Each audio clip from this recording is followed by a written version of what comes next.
L'intérêt du BIM.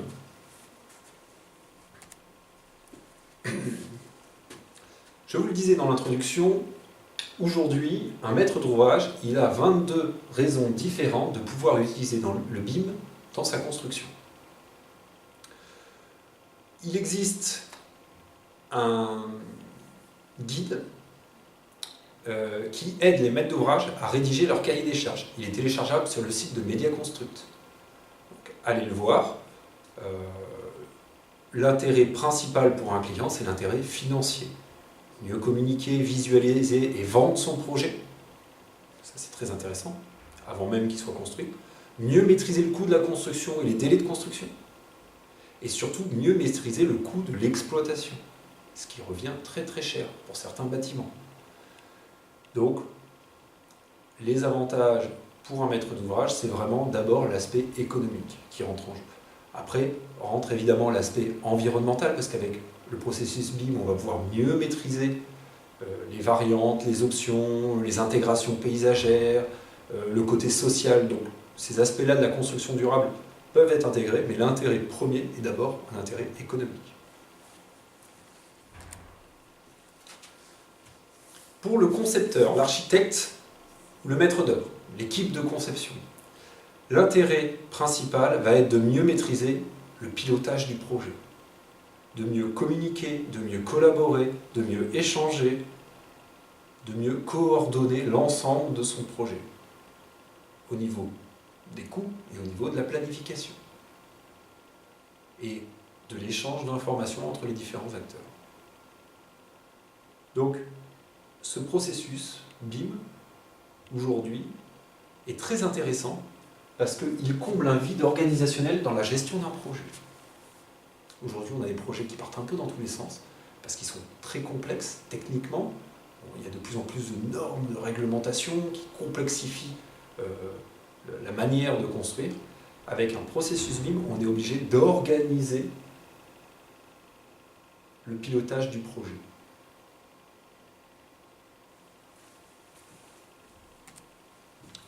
Pour les entreprises, il y a plusieurs choses. Il faut être capable de s'adapter à l'évolution du marché. Le BIM va venir de la demande du client. Il faut que les entreprises s'adaptent à cette demande. De toute façon, on n'aura pas le choix à ce niveau-là. Ça va permettre de développer une valeur ajoutée. Plutôt d'être que dans l'exécution, on va pouvoir développer une valeur ajoutée annexe, soit en conception, en option, en variante, en méthodologie, en planification, réduction des coûts, des délais. Ça peut être très intéressant à ce niveau-là. L'objectif et l'intérêt va être d'améliorer la rentabilité de l'entreprise par l'organisation.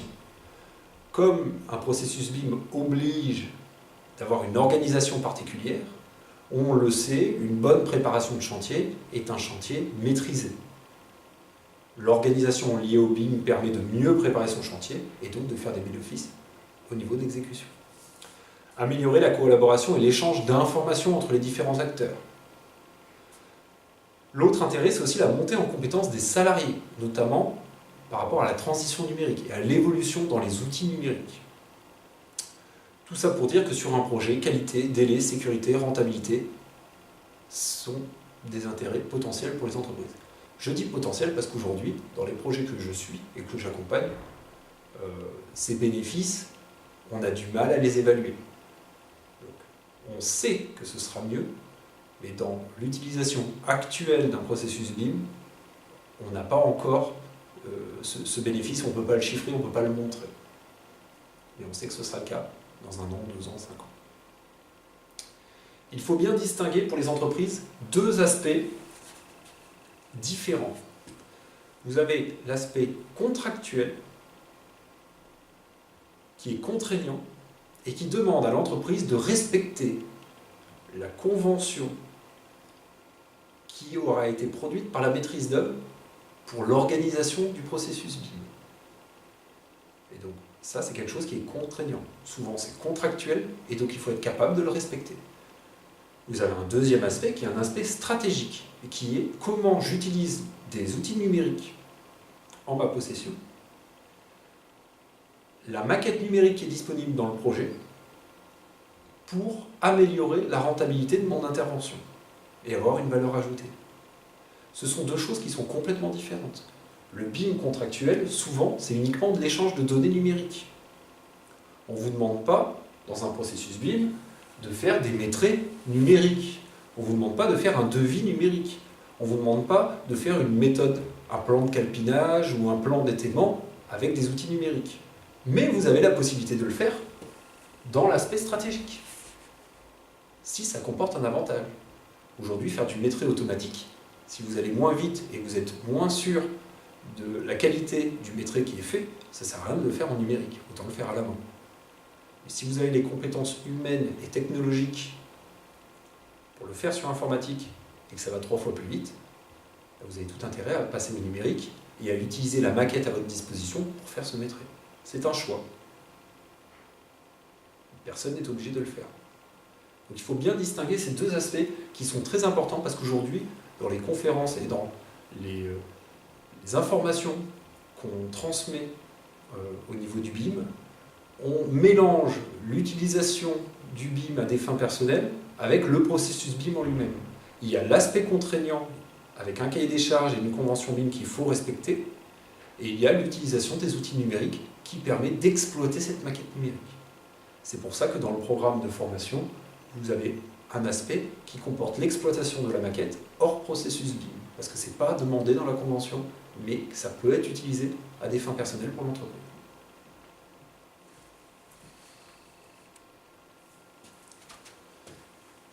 Comme je le disais, le gain réel n'est pas évident. Potentiellement, les dossiers d'appel d'offres seront mieux détaillés, plus complets, avec le risque d'être limité au niveau des options ou des variantes.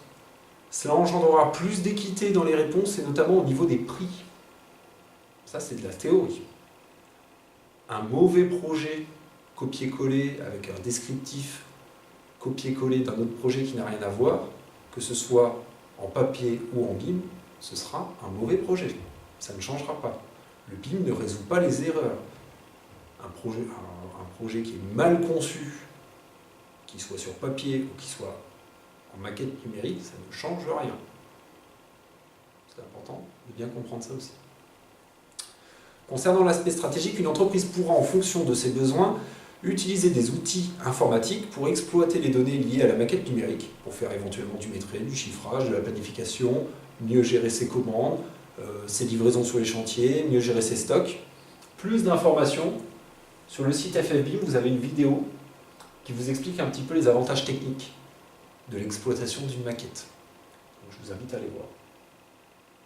Aujourd'hui, comme je vous le disais, j'accompagne plusieurs projets afin de mesurer l'impact du BIM sur les entreprises. À ce jour, les expérimentations sont compliquées et n'apportent pas les gains attendus, parce qu'on en est vraiment au tout début et on essuie les plâtres.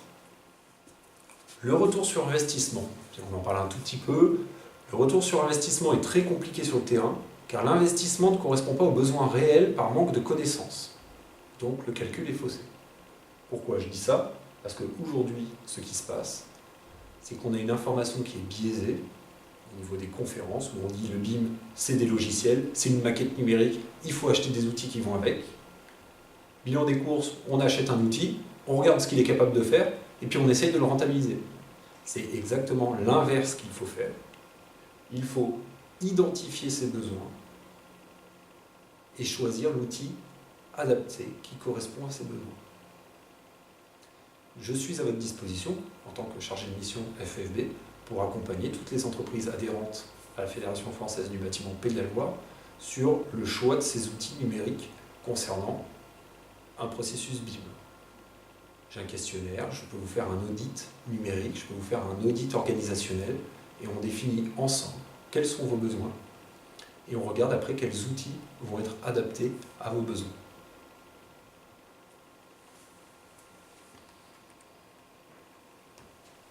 Conclusion, il ne faut pas se leurrer, on vous parle de qualité, de sécurité, de délai, d'environnement. L'intérêt premier du BIM, et c'est pour ça que ça marche très fort et qu'on en entend beaucoup parler, c'est d'abord un intérêt financier et économique.